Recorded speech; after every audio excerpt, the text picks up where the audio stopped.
Next to Christmas, the most publicized and merchandised holiday is Halloween. Pumpkin patches are as numerous as Christmas tree lots. Every year, millions are spent on costumes, decorations, and of course, trick-or-treat candy. And so we come to another year and another Halloween. But beware, because on this Halloween, nobody can predict what we'll find. Beyond Belief, TSR's Trips and Treats. Hosted by Mr. PCS. Tonight, our challenge is to spread the spooky spirit of Tinseltown without spreading anything else. 4 items, some trips, some treats. Can you judge which is which? Either way, you're invited to a Halloween party that won't go beyond the budget, but should guarantee hauntingly good memories that are beyond belief.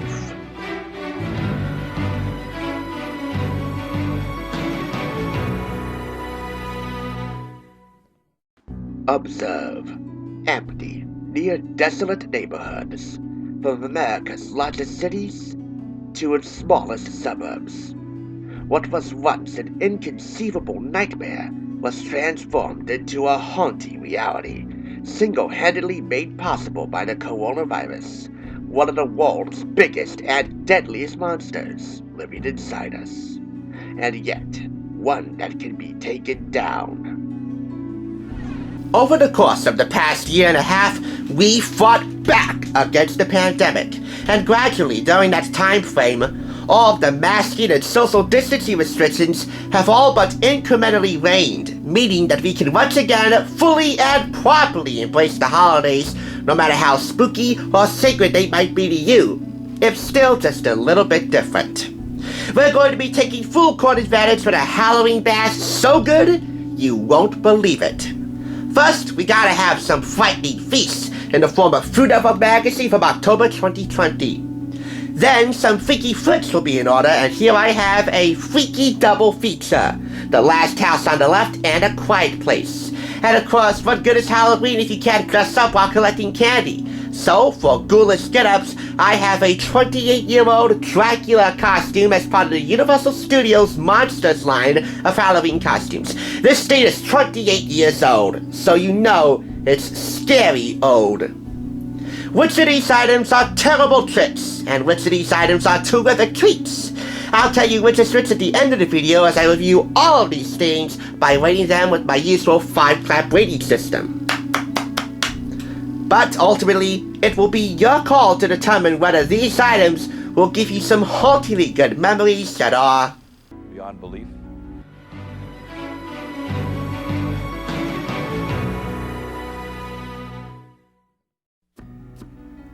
One of the things that brings people together is the joy of cooking. Thousands visit with their neighbors every day to exchange and discuss their favorite recipes.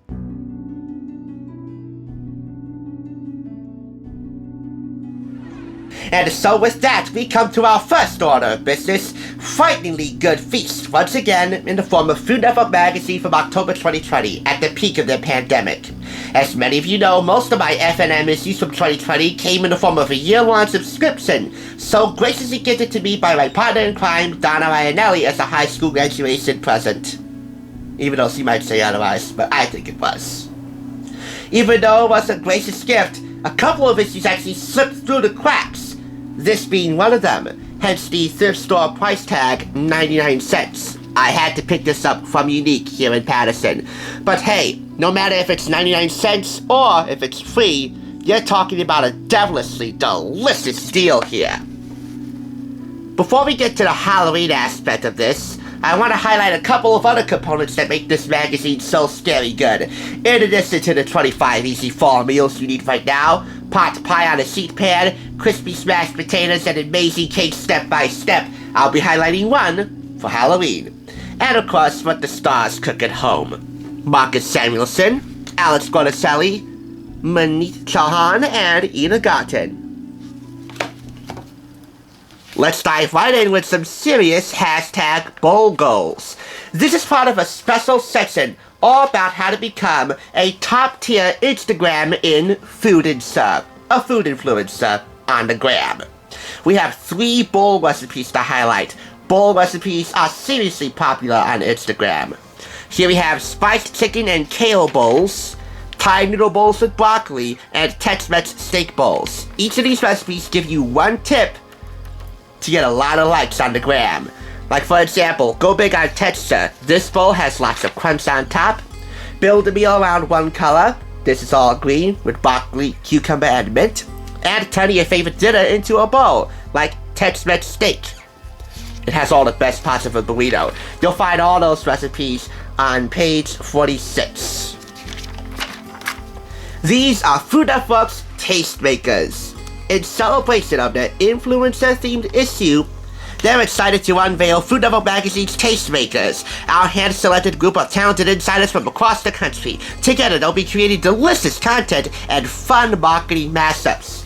I almost was considering not doing this section because, well, I am above influencer content. I mean, I can tolerate the food influencers because really that's my favorite and they're the most decently behaved and they know how to actually create with their own two hands some pretty good content, as long as they're grounded and relatable and delicious.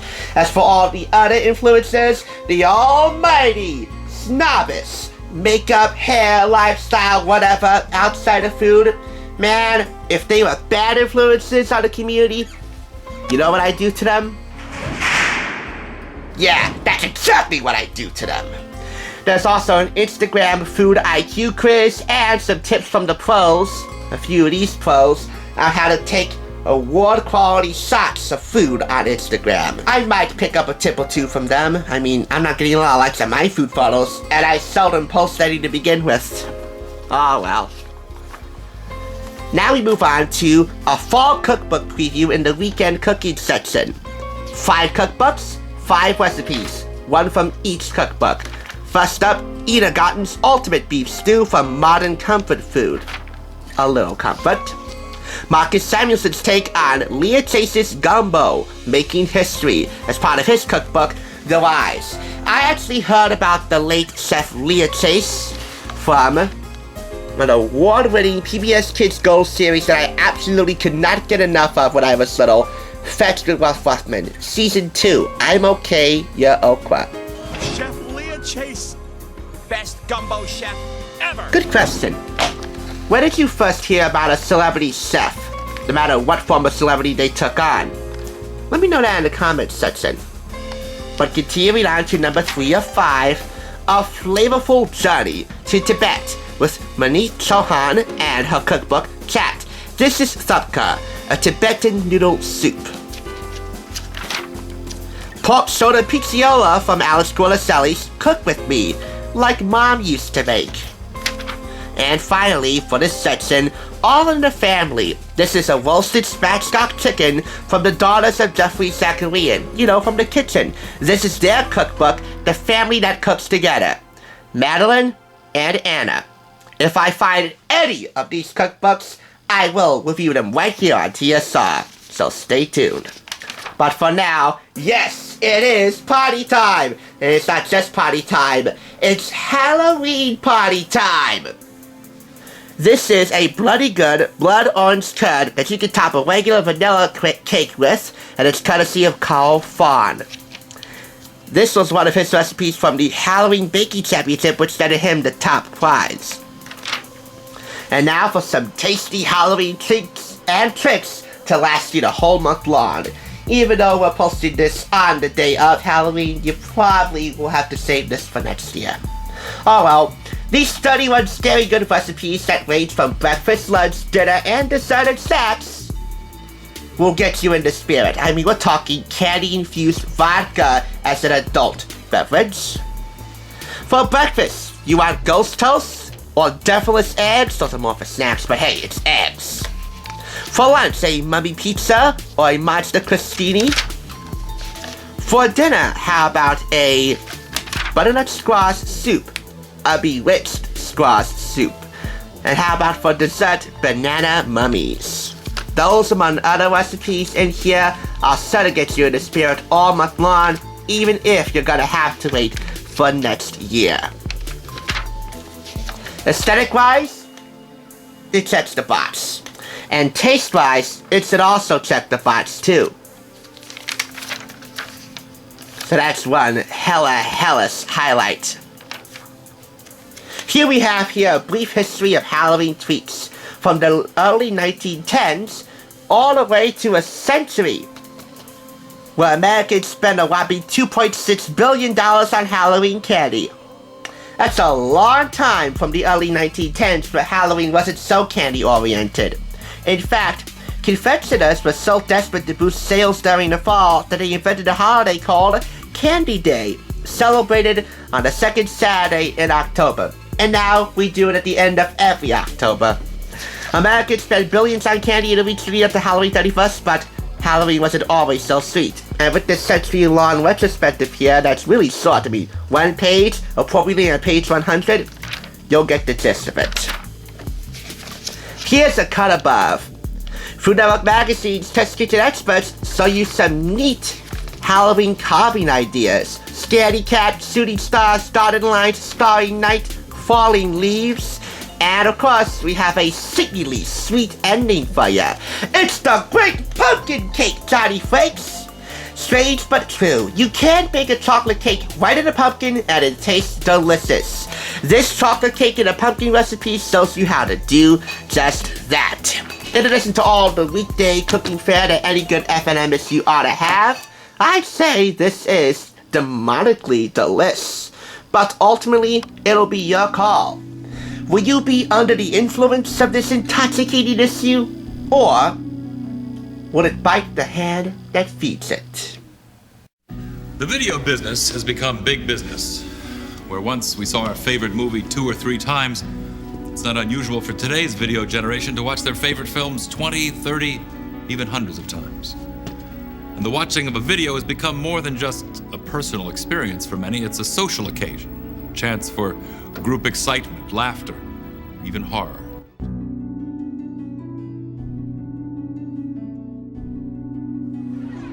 That said, we're about to bring you a double freaky feature with one film worth putting on repeat more than another. You'll see which film as we go forward. On the left, purchased for 25% off the price of $2.99, is A Quiet Place. It is the scariest and most innovative movie of the year, according to Matt Miller of Esquire magazine. It features writer, director, star, and executive producer John Krasinski alongside his wife, Emily Blunt, as the Abbotts, Lee and Evelyn Abbott. Later on, we'll be paying a visit to The Last House on the Left. This is the 2008 remake of the 1972 original held by Wes Craven, who returns as a producer. This unrated version was purchased for $2.69 straight through, no discount. Why am I reviewing both of these films together? Because in both of these houses, no one can hear you scream. Let's start with the lower end of the deal here, and by that I mean the lower priced end of the deal. A Quiet Place. Hello, 25% discount, and for less money, I think you're getting more quality here.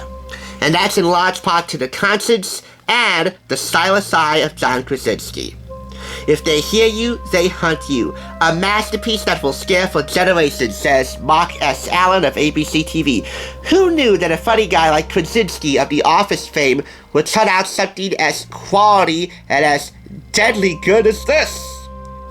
In this mind-blowingly tense thriller, quote-unquote, a family must navigate their lives in silence to avoid mysterious creatures that hunt by sound, knowing that even the slightest whisper or footstep can bring death. Evelyn Abbott, played by Blunt, and Lee Abbott, played by Krasinski, are determined to find a way to protect their children at all costs, while they desperately search for a way to fight back. Hailed by critics as, quote, sensationally gripping and heart-pounding, A Quiet Place, the first of 3 films, is the must-see movie of the year. A Quiet Place Part 2 has already been released on DVD, and I for sure can't wait for A Quiet Place Part 3. And you wanna know why? Because this is so awesome. This film has been rated PG-13 for terror and some bloody images. Also highlighting the film are the children of the Abbotts. That would be deaf daughter Reagan, alongside Cade and Bo. Reagan is played by deaf actress Millicent Simmons, and through her point of view, everything around her has been muted by the sound editors, with the exception of Marco Beltrami's original score, which I think is really a main character itself. It not only speaks for Reagan, but it speaks for the Abbotts themselves and the environment which they are surrounded in. An environment where nobody can hear you scream or even mumble or walk. The Abbotts have to walk through sand paths just to avoid crunching on fallen leaves, because these aliens have such strong hearing. Well then, even a slight whisper can trigger them, and you'd be as good as dead. This is not so much a horror piece as it is an interesting character study with some slight horror elements, slight and effective and grand at the same time, on how to protect your family and live in absolute, ever-haunting, permanent silence. Yet, John Krasinski and Industrial Light and Magic, along with the sound editors and designers, ramp up the scare factor effectively and with a pure conscience. It's not played for laughs. It's not played, for cheap shots. The scare factor in here is effective. It's placed sporadically throughout so that it nails you at the right time.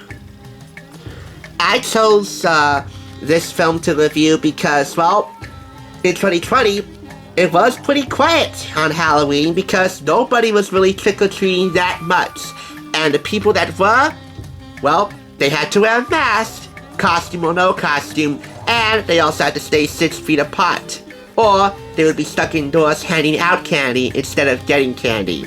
Which can be kind of fun, but not nearly as fun as getting the candy and dressing up. So, honoring that, I chose A Quiet Place.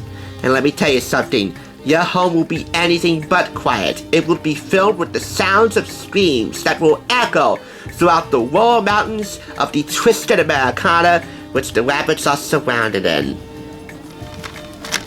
The disc itself played smooth as silk. For the deaf point of view of Millicent Simmons' character, Reagan Abbott, this film garnered an Academy Award nomination for Best Sound Editing. And for Marco Beltrami's original score, which really is a character in itself, save for the only song in the film, Harvest Moon by Neil Young, the film earned a Golden Globe nomination for Best Original Score. Both of those top-tier nominations are well-deserved. We now move on to The Last House on the Left. This was helmed by Dennis Elatis, based upon Wes Craven's screenplay, and of course, his omnipresent stylist direction of the original early 70s film. This remake was rated R for sadistic brutal violence, including a rape and disturbing images, language, nudity, and some drug use. That's the theatrical version. The unrated version, which I'm about to give my review on, is not rated. And it's longer. Yet, from this copy, none of them are closed captioned. This does feature subtitles, but neither version of this copy of the film had any subtitles or closed captioning to it. At least for my DVD player on my PC. Renowned horror director Wes Craven returns to the scene of one of the most notorious thrillers of all time in this darkly disturbing reimagining of The Last House on the Left. The unrated version is 1 hour and 54 minutes. The theatrical version, 4 minutes less, 1 hour and 50 minutes. After kidnapping and ruthlessly assaulting 2 teen girls, that would be Paige and her friend Mary Collingwood, a competitive swimmer who's played by Sarah Paxton, who, fun fact, voiced one of the original Kid Fish on SpongeBob SquarePants. A sadistic killer named Quug, played by Garrett Dillahunt, with subtleties to his character which won him the role. And his gang unknowingly find shelter from a storm at the home of one of the victim's parents. 2 ordinary people who will go to increasingly gruesome extremes to get revenge. That would be Mary's parents. That would be the Collingwoods. John Collingwood, a doctor played by Tony Goldwyn, and Emma Collingwood, stay-at-home mom played by Monica Potter. These 2 ordinary people don't actually go to increasingly gruesome extremes until a little over half into the film. Loaded with shocking twists guaranteed to leave you on edge, it's the ominous film critics call one of the best horror remakes ever made, according to Scott Weinberg of FearNet.com. Bonus features include deleted scenes and an insider look featurette into the making of the film. This is from Rogue Pictures and Universal Studios Home Entertainment. Now I have to say, this is actually a pretty straightforward film. There's nothing particularly special about it. However, for all of its straightforward performance, there is one especially unpleasant, pure, terrifically terrifying scene in here that is worth mentioning. And that is the extended forced intercourse between Krug and Mary Collingwood, bare bones in the woods. That just made me stand up. I couldn't bear to sit down while experiencing that. That was especially unpleasant. But other than that, and of course the fact that this is not really revenge porn, that was not the director's or the screenwriter's intention to make this revenge porn, as they say. This is really a straightforward horror flick. It does a sensationally effective job at keeping you on the edge of your seat while still leaving you feeling quite content that this is a horror film that is decently horrific, but not so much so that you'll be remembering it for a long time to come. Exception for the forced intercourse scene. I hesitate to use the R word in here, otherwise I will get this video flagged. The theatrical version has the forced intercourse scene cut down to a minute less, so that this film would be given an R rating and nothing NC-17. What say you? Combined, is this a full house of fright, or will it leave you in a place of boredom? How many ways do you protect your own home? There are devices available to warn you about smoke, carbon monoxide, intruders. But can a home ever be truly safe? Devices can malfunction, batteries go dead. What protects you then? Is it luck, fate, or happenstance that determines our true security?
Ustedes se ríen demasiado.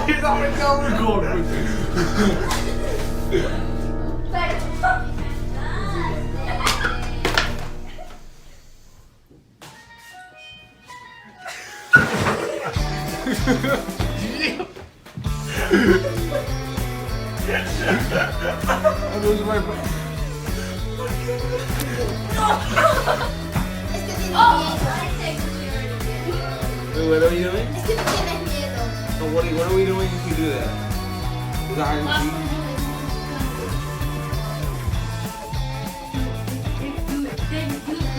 on your knees and push it over.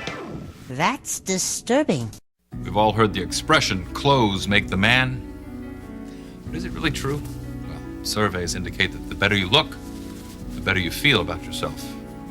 The better you feel about yourself, the more likely you are to make a strong, confident impression.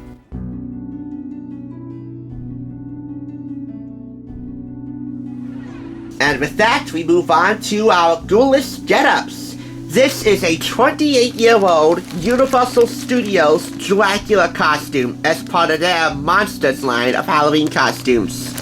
It's still contained in its plastic bag, which you can snap open and snap closed.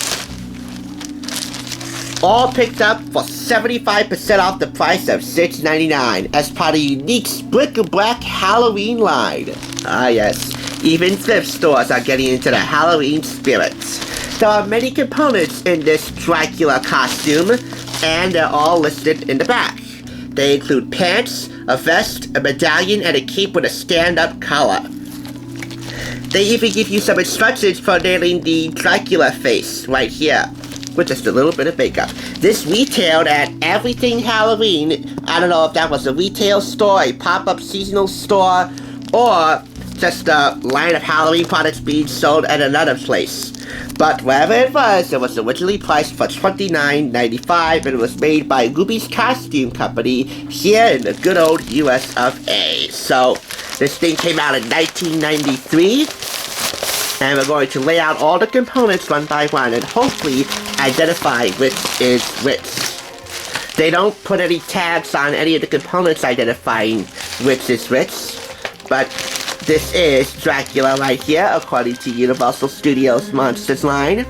Let's get that in better lighting. This is Dracula. I got this in the large child size, but you could also have found this in 93 in the small or medium. Small 4 to 6 years old, medium 8 to 10 years old, and large, which is the version that is marked off, the version that I have here, 12 to 14 years of age. And no matter what size you get this, it's still pretty much a child size. So let's try to identify which is which here. So we have here this red little thing here around the stand-up collar, and that would be the medallion. So this is the medallion. We have here the vest. The medallion is still in its plastic bag here. So I presume that this would be the shirt with the stand-up collar. I did actually attempt to try this on though, and it did actually go all around my body and one of my arms here. But if I attempted to completely put my arm through another one of these sleeves here, I would have torn the thing apart. And this review would just be for nothing. So this is the shirt with stand-up collar. This is the medallion, or lack thereof. It's really not a medallion unless you have something golden to it. And, well, I'm missing that golden part. So what else do we have here? We have the, well, a vest, or lack thereof. This is a real short vest, but then again, this was the child size. So this is the vest. And these are the pants. I don't know whether to save these or get rid of them because, well, these are the pants, you see? They're child size, but they look like they could fit on me. But then again, as you know, looks can be deceiving. So, once more, pants, medallion, shirt, and vest. Pants, shirt, vest, medallion. Now you know which is which. Sorry, I hit the tripod. Well, again, I attempted to try this on, and surprise, surprise, it did not fit. Then again, this is a child-sized costume. And one more thing. When I first opened the bag, all the components had this orange dust on it that was just so, I don't know, innocuous. But it was too much of it. I say innocuous and too much because, well, I got orange dust on me and on my fingers and all around me when I put on the shirt, or tried to. And I didn't feel any irritation on my skin. I guess it was just all that orange dust collecting over 28 years of this being relatively unused. I don't know who originally opened this up before me. Either way, I have to go take it back to get the orange dust off of me because even though I don't feel any irritation whatsoever, I still don't like how it looks on me.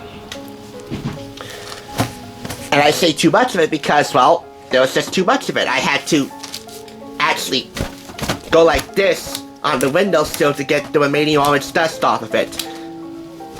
I don't know if you've seen much of it here, but I tell you, it was there. For those who grew up in the old days, you know that Universal Studios were the kings of monster movies. From The Mummy to Wolfman to Dracula to Frankenstein to The Bride of Frankenstein and everything else. By the way, this is machine wash with gentle care and line dry. Don't use bleach. You know what? With nobody around me that's going to be using this, kid or no kid, this is destined for either the recycling bin or just the trash, even if I paid $1 and something for this. Which is sad. I really wanted this to be my Halloween costume, but you know what? Child size is child size. And I haven't been a child in, 12 years? And will never be again. So, kind of a stupid purchase, but hey, it was part of the Universal Studios Monsters Halloween costume line, so in that regard, in bringing Hollywood home on a budget, which was, is, and will always be the primary focus of this YouTube channel, I have no regrets. Is this something that you could really sink your teeth into, no matter how old it was, or is this old bag of tricks destined for the recycling bin?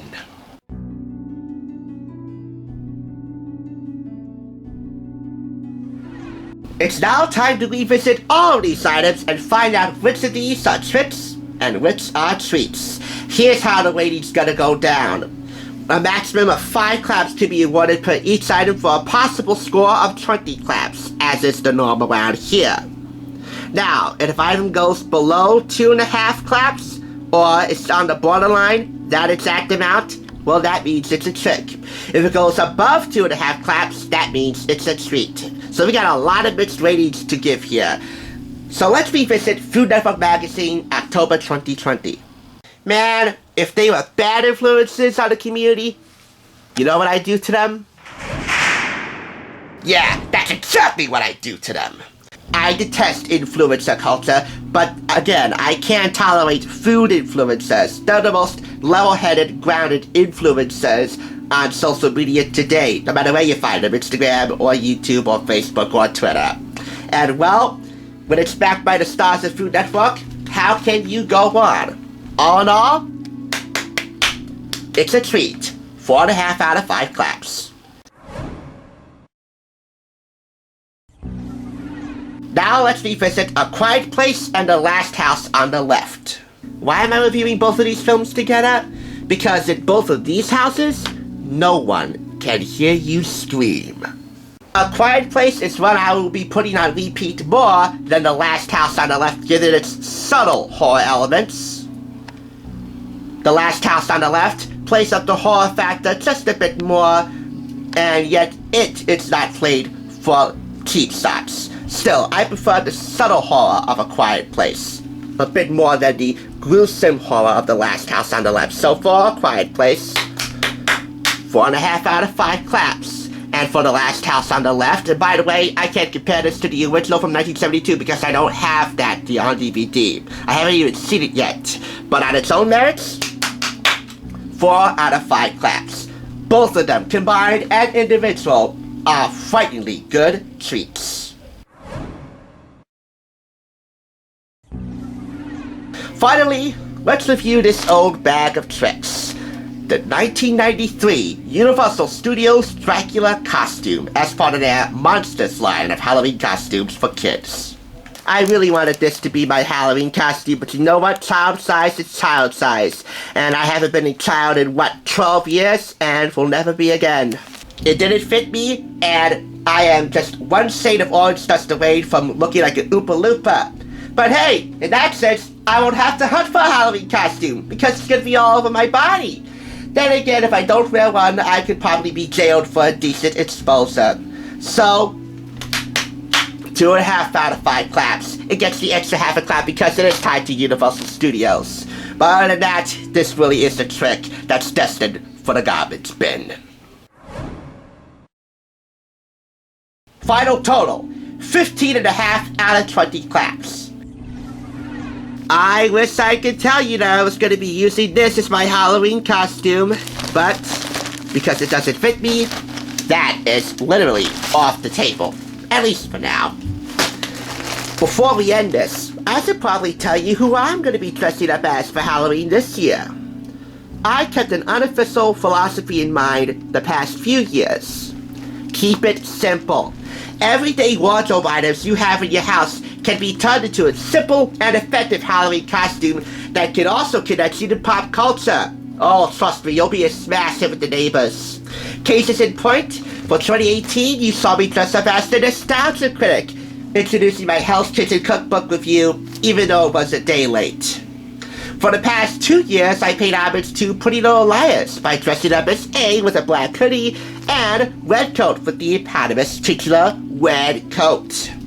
This year, I plan on keeping it simple once again with a light blue sweater, glasses, khaki pants, and, just for a prop, an envelope with a DNA Diagnostic Center logo in large-size print glued onto the front of the envelope, with a couple of documents, pictures, they can be applicable if need be. I still haven't decided that yet. But either way, articles say that you are or are not the father. So you now have an inkling of who I'm going to be dressing up as this year. It looks like progressive is not the low. When we return, we'll find out whether Doug is the father. Wait, what? Ah yes, the granddaddy of baby daddy drama, Maury. Last name needed mentioned. It's go time! Now I want to turn it to you. Which of these items have proved ghoulishly good deals for you over the course of this video? And how would you rank them out of 5 claps? Let me know in the comment section below. Regardless of all of this, I do hope that your Halloween is inexpensive, safe, delicious, and demonishly delightful. Beyond belief. I'm Jonathan Frakes. And I'm Pete Charles Sesko. Thank you so much for coming to the Thrift Store Rundown's Bloody Good Bash. And I'll catch you next time on The Thrift Side.